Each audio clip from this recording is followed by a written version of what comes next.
আসসালামু আলাইকুম। সবাই কেমন আছেন? নিশ্চয়ই ভালো আছেন। আজকের বিষয়বস্তু হচ্ছে পাবলিক কোম্পানিগুলোতে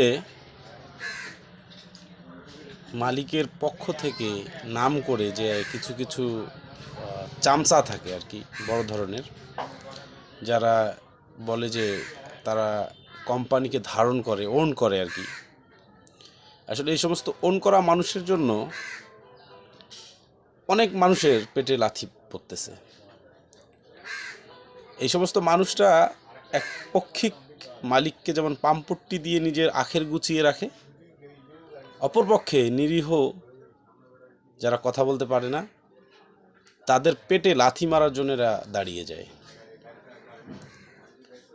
মালিককে বোঝায় মালিকের খুব কাছের এবং মালিকের জন্য সে জান প্রাণ সব কিছুই দিয়ে দিচ্ছে।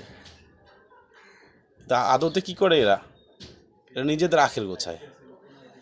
এবং যারা নিঃস্বার্থ নিবেদিত প্রাণ কর্মচারী, যারা কাজ করে যায়, বিশ্বাস করে যে তার কাজের মূল্যায়ন হবে, এই সমস্ত বেহুদা চামচার কারণে, এই সমস্ত বেহুদা লোকজনের কারণে ওই সমস্ত লোক কখনোই কোনোদিনই কর্মসংস্থানে কখনোই সঠিক মূল্যায়ন পায় না।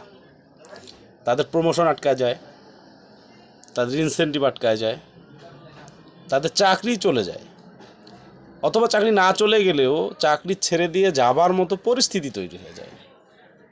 প্রত্যেকটা কোম্পানিতে, প্রত্যেকটা জায়গায় এরকম কিছু নকার আছে যারা সাধারণ কর্মচারীদের জীবনটা দুর্বিষহ করে তোলে।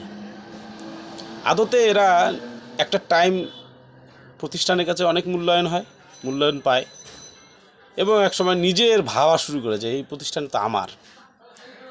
সেজন্য সে প্রতিষ্ঠানকে ওন করার নামেই সে দুর্ব্যবহার, নিষ্পেষণ মানুষের সাথে করতেই থাকে। এইরকম বহু মানুষ বহু কোম্পানিতে আপনি পাবেন, এবং আপনি দেখেন খুঁজে আপনার আশপাশেই আছে।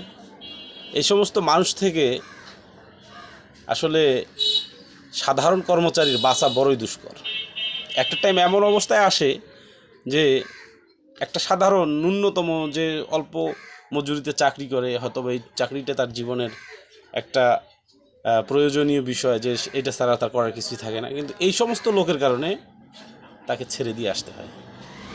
এই সমস্ত মানুষকে আসলে আল্লাহ তাআলা যতদিন শিক্ষা দেয় নাই, সে শিক্ষা পায় না। এদের থেকে দূরে থাকবেন। আসসালামু আলাইকুম।